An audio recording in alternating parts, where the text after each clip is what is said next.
Okay, so you're here to listen to a little lecture about squish. Alright, so squish, as I'm going to work with here, is specifically related to the Volkswagen and the Type 1 motor, maybe by extension to the Type 4, but you can change the combustion chamber shape and you can get different behaviors from the squish, but I want to stick specifically to the Volkswagen chambers. Like I say, particularly the Type 1. The Type 4 is like a more advanced version of the Type 1. In addition to this, I'm going to have to, at some point in time, I have to switch over to this camera right here. I'm going to use as a prop, I have a Type 1 head down there on the floor that we need to look at, and I don't think I've got the detail with that camera.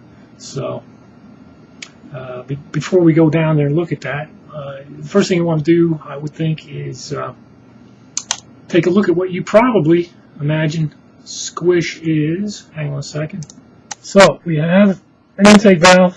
We've got a squish area right there. Got a piston that's coming up, and it's causing all these swirlies. Okay? This is what you imagine in your head squish is doing. And you need to get that out of your head. Notice that this combustion chamber is not what we have in a Type 1. It's also not what we have in a Type 4. So let's take a quick jump now onto the other camera and take a look at what we have inside a Type 1 head. And so here's our Type 1 head. This happens to be a single port,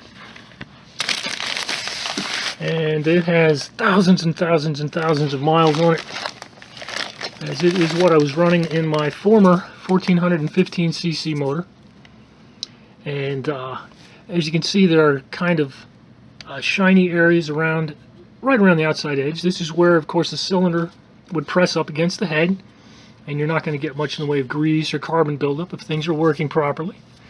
And you'll see that in my head, uh-oh, my buddy's helping out. You see that in this head, everything stayed really, really clean and nice.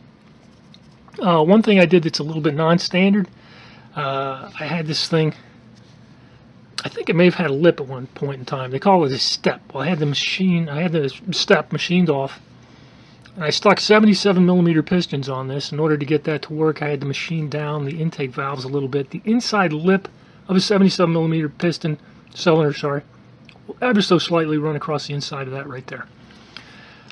You also have problems with compression when you do that, so you have to take the entire thing and kind of mill it down. So these have been modified a little bit, but they're still close enough to factory so that we can take a look.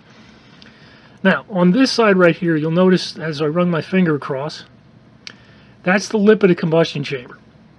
And then right behind it is a flat area that's got some kind of carbon buildup on it. And then down here on this edge, alright, there's a lip as I run my finger by, right there. And of course that's the edge of the combustion chamber. This is the side where the spark plug is, and this is important at some point. I'll get to that a little bit later. We'll come back to this thing. And you'll see that again there's a bit of a lip right here. And what happens is the piston, which is up where we are, is going to go down like this. And in your head you're thinking that it's doing what was over there on that little picture we just looked at. I'm going to show you that it does not do that. What you get as the piston draws near, it has to get very close to this, you get a little bit of an ooze. What's back in this little crack comes oozing out. And what's back in this crack comes oozing out. And how hard and fast it comes oozing out depends on how big this area is and how big that area is.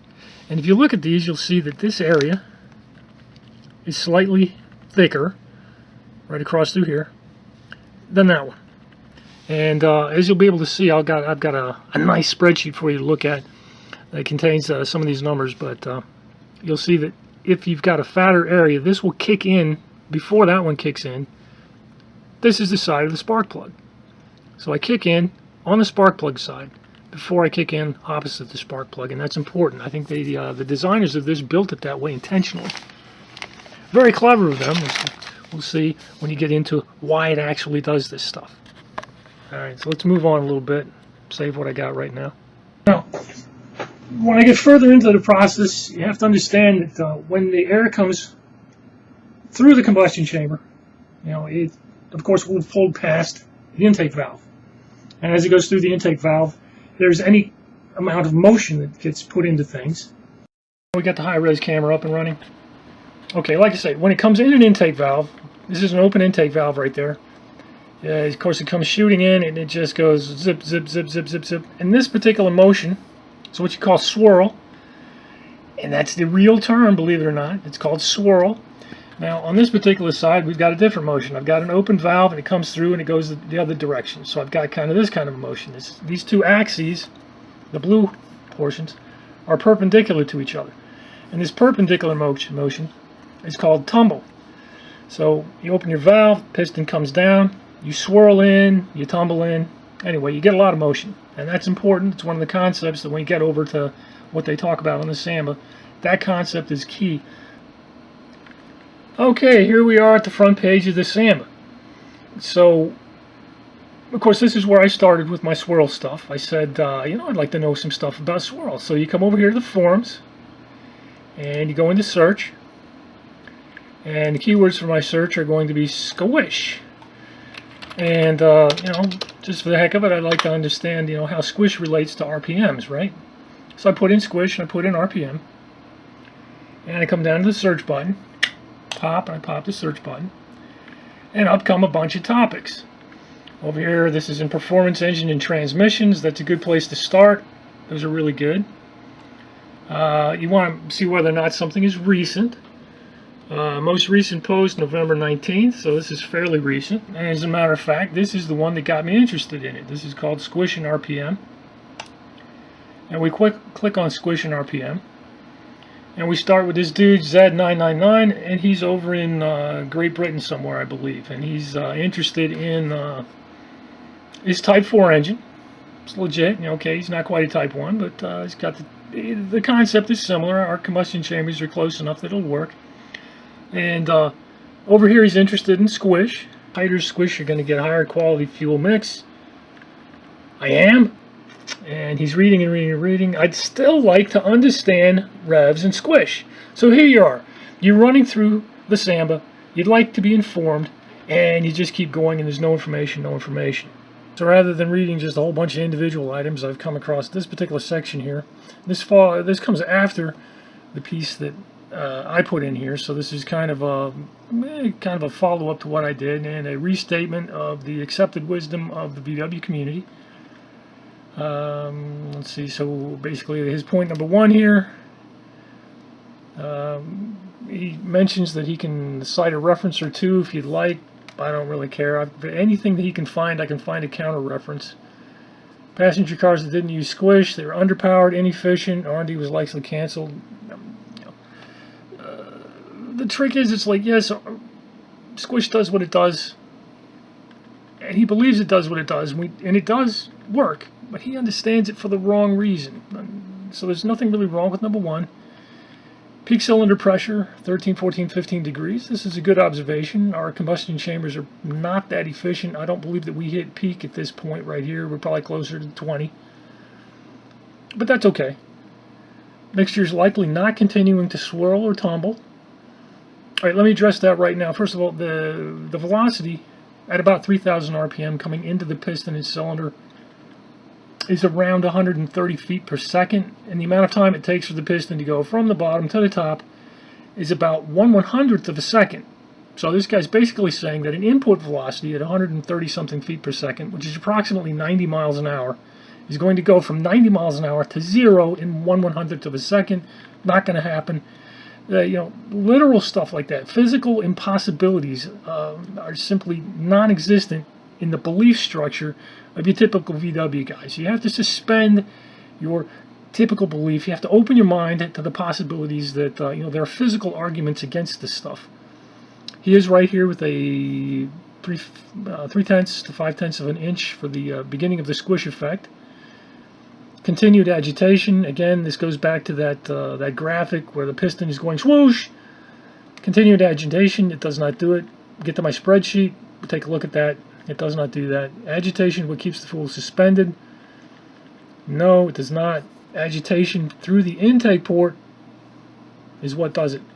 Squish does something else completely. Reason the engine needs more advance at low speed, blah blah, and then he goes into stuff that really isn't about squish. But I do like the summary that he's got right here. This is the generally accepted belief. This was not countered by anybody other than me.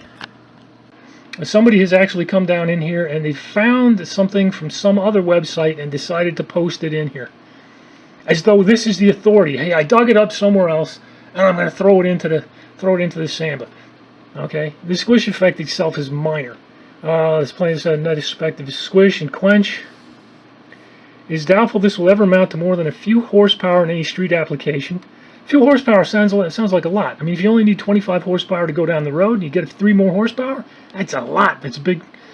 The problem is this is taken from a V8. It's taken from a V8 site. So this is 3 horsepower out of 350. All right, it's not much. We've got some dimensions. We've got squish heights of 0.037, 0.040. These are all great.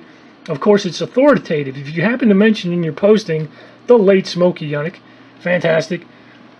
He was a NASCAR guy. This is not a VW guy, so I have to take anything that this guy did with a grain of salt. And he also existed back in the 60s and 70s. He did not have access to high-speed photography and proper testing methods. So I'm not saying he was a bad guy. I'm just saying, no, I'm not going to listen to whatever this thing is as far as it relates to my Beetle. You know, and none of it's backed up by anything. There's no math here. There's no velocities. There's no positions. There's no geometry. It's just spewed. This is what we know. It's like, no, this is not what we know. Give me the evidence. So I think having blasted this particular chain and the people who have commented into this chain, I'm not blasting everybody, but nobody countered this argument. But it does do flame propagation. So let me get into what it does and why I say it does that. And to do that, we need to go back down to the cylinder head. Alrighty, so what you've got, and you have to pay close attention to it, is that spark plug right there. Okay, now imagine the piston as it comes towards the squish area. Okay, and remember what the guy said, you know, 1/2 inch to 3/10 of an inch. So it's got to get pretty darn close. 10 millimeters is about 3/10 of an inch. So the guy was right, about 3/10 of an inch. So once you get to about 3/10 of an inch from the squish area, what's in the squish area begins to shoot out that direction. Now, the general belief is that it's going violently out that direction. But ask yourself, at what point does the piston actually stop? The piston stops at top dead center. So by the time it's getting to 3/10 of an inch, 1/2 of an inch, whatever, the piston is very close to being stopped. So this violent squishing and swooshing and swirling that's going to come from those 2 squish pads is an impossibility, just based on the geometry of our piston and the size of this pad right there. But here's what happens. So the piston comes up and you begin to get an ooze of fuel-air mixture coming out of there. The spark plug fires. The timing of about 1/2 inch to the spark plug at 3,000 RPM is almost coincident. And I don't believe that it's not happenstance that the designers of this thing made this particular pad a little bit bigger than that pad, so that this pad would kick off a little bit earlier than that pad because the spark plug is on this side. So what happens is this ooze is coming out, unburned fuel air from here. The spark plug fires. There's swirl and tumble going around in here, so the flame begins to spread. But it comes down into this direction, catches the ooze that's coming out around here, and begins to spread that direction, in this direction, but does not get carried around the combustion chamber. So as the flame spreads along the crack, what comes swirling into the crack picks up the flame that's right here. So the flame that's down here helps to advance the flame front. That's all it does. It is a flame front advancing mechanism. And if you have even just a little bit of squishing ooze, the flame front will pick it up and it'll work. It doesn't take a whole lot. And as far as this one being smaller than that one, well, it takes a while for the flame to progress to the other side. So why start the ooze early? You may as well start it a little bit later.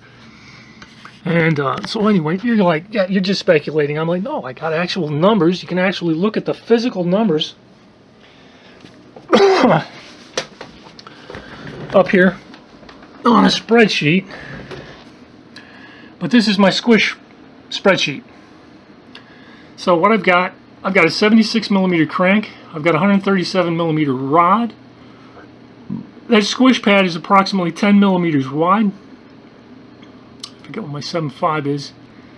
Anyway, based on those geometry items right there, what you get is a crank position. You get a rod position. And you can tell where your crank is from a left-right and an up-down standpoint by running through some formulas. Pretty simple trigonometry right there. You have to advance it a little bit more to work your rod. You've got to get a little bit fancier with your trig formulas. But this is just simple in addition. I'm interested in how far up and down the piston is in the bore. At my 0 degree angle, I'm all the way at the top at 0. I've got a squish ratio. Actually, that's what my 0.75 is. This is my deck height, 0.75 millimeters. I run a .030 deck, so this is the squish ratio. The squish ratio is the ratio of the width of the crack to how tall the crack is. So the crack goes like 10 millimeters this way, and at its smallest it goes 3/4 of a millimeter that way, which gives you a pretty tight ratio. But based on the volume what sits in the crack, you can calculate basically a squishing velocity. You also have a piston velocity, and you need the piston velocity in order to calculate the squishing velocity. And if you look down and through here, you can see that your squishing velocity peaks right here. As I've got these bolded out, and that's going to be right in the vicinity for my engine of about 8 or 9 degrees before top dead center. But so this isn't just the only numbers you want to look at. You also want to figure out, all right, when does squish start? Okay, so I would assume that if I've got a 10 millimeter squish pad and the height of the piston away from the squish pad is 10 millimeters, my ratio at 36 degrees before top dead center gives me a ratio of 1:1. So at 1:1, you're going to have some ooze coming out of the crack. My piston velocity at that point in time, I guess people like to talk in feet per second. This is all 3,000 RPM. So my piston velocity at that point is about 29 feet per second. My squishing velocity then is the same. It's going to be about 29 feet per second. Alright, dead batteries. So anyway, so it starts here. We've chopped the distance about in half. Our halfway point, 24 degrees. Now 3,000 RPM, you're probably going to fire off your ignition at about 30 degrees. Okay, so we start here. We've got decent velocity there. We hit peak velocity up here at 8 degrees. At this point, you need to jump over to another graph. And that graph is this one. Alright, this is a graph of a motor that is running at any number of RPMs. It is gasoline, which is good. We've got the crank angle. This, for me, in my system, I've got this labeled as 0, and this is 180, but we can make it work. These are cylinder pressures, and as the guy said, you're going to get the peak cylinder pressure at about anywhere from, what do you say, 14 to 18, 12 to 15 degrees after top dead center. There you go. It all drops down. This is about 10. This would be a very efficient motor that would do this. I think that our curve on our cars, I think, would slide this direction, but it would have the same basic shape. But the thing you have to notice is, here's 10 degrees before top dead center. And as you move up, look at these curves. Look how they begin to skyrocket. Okay? And the 3,000 RPM curve for this particular motor is the absolute best curve that they have. So it sits farthest up here in this crack. So because it's the best, that means it's got very rapid flame front travel.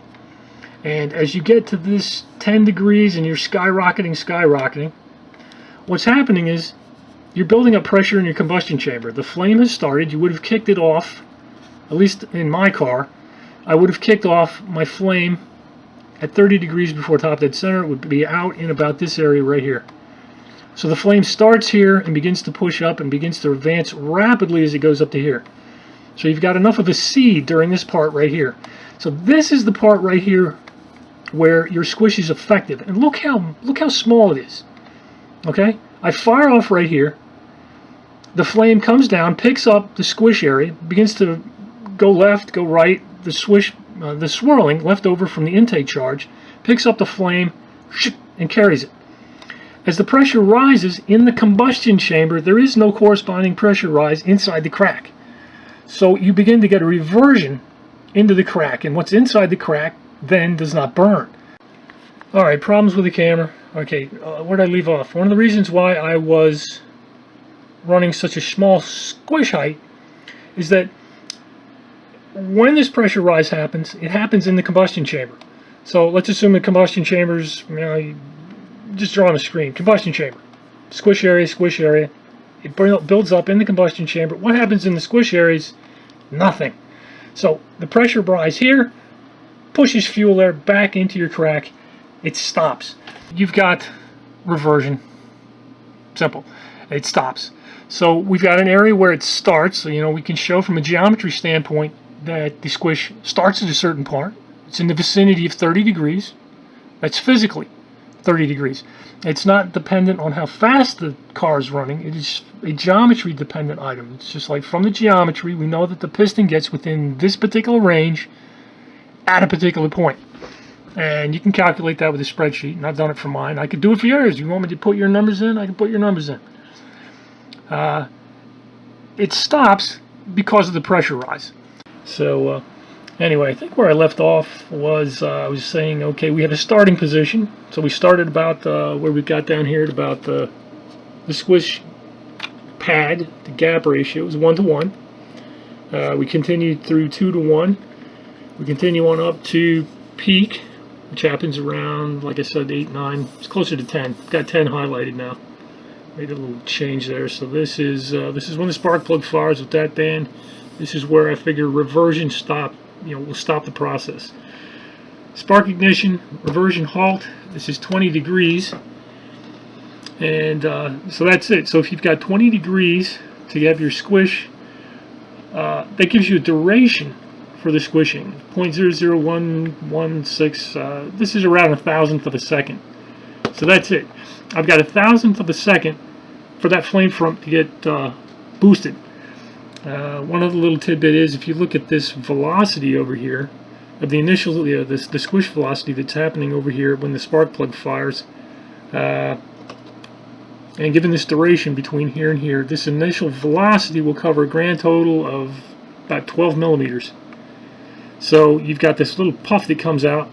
It covers 12 millimeters. So 12 millimeters relative to the entire diameter of the piston, which is 85.5. That's not very far. So it's not very far. It's not very fast. It does not swirl. It does not homogenize your mixture. It's a flame front enhancing tool. And it all follows from just simply looking at a few flows, some of the velocities and whatnot, and a little bit of your dimensions. All right, hopefully some of that made sense to you. I'm not friggin' done yet. So we come back here. You understand? Reversion, pressure rise, reverts. You don't get to burn the fuel. We need to bounce a little tiny bit different. And now you say, yeah, but Scott, those guys don't they're not referring to any papers or anything like that, and you've just got a couple of graphs. Where's your paper? So I come back over to here, and this is a friggin' paper, okay? This is a genuine paper. Investigations, hang on a second. The effective piston squish area, which is what we're doing. And when you do look at papers like this, do make sure that the combustion chamber that they are doing matches your combustion chamber. Pretty darn important. Otherwise, it's not relevant to what we're doing. But anyway, the only thing these guys are doing wrong is right here. 1,500 RPM, so they're going too slow. But other than that, their combustion chamber design is similar. They're using a liquid propane gas. It's okay. It's still going to burn the same way. It's going to be in the ballpark for what we're doing. But their combustion chamber is right, and that's what's important. And what they're trying to do is vary the area of the squish, basically. And they're going to run. I don't care about any of this stuff. What really matters is that they are doing the following. They're doing 25, 30, 35, and 40% of squish area. And I believe these are the two graphs that we want to look at. Okay, so what they're doing is they're starting at 1 to 1. This would be like stoichiometric. They just ratioed stoichiometric back to 1. And as they go this direction, they go lean. And they're able to maintain a good burn, good burn, good burn. And all of a sudden you get into this area and chaos ensues. But each of these represents a certain amount of squish area. The purple one represents the largest squish area. So see that the largest squish area is producing the worst power. Come down to here. This is the fuel efficiency. And notice that the purple line is once again on the bottom. And the fact that the only one that dropped off was 40, then they've got their 35, 30, and 25. They all sit directly on top of each other. What if you'd gone down to 20 or 15%? Maybe at some point we would have seen a drop off. But, if squish was this glorious thing doing what it's supposed to do, you would want more of it. And this clearly shows that more squish is ineffective. And I do read papers like this. I mean, I don't just freaking go to the Samba and read their stuff. I go out there and I go, hey, I'm a skeptic. And I don't like what I'm reading. And I come back and I look at this. And I read this stuff. And then I go over to the Samba and I end up, being vilified over there. People hate me over there, I think. But that's okay. I like to light them up a little bit. I don't know what else to tell you. It doesn't do what you think it does. Like I say, let's go back to the image. This is a lie for 2 reasons. One, it's not our combustion chamber. Okay? And it just doesn't do this. There's just not enough time. We can go back over to the Samba. If you want to actually read what I've got in there, you'd have to dig around. There's other ways of doing it. But anyway, the topic was squish and RPM. I went beyond being a skeptic today.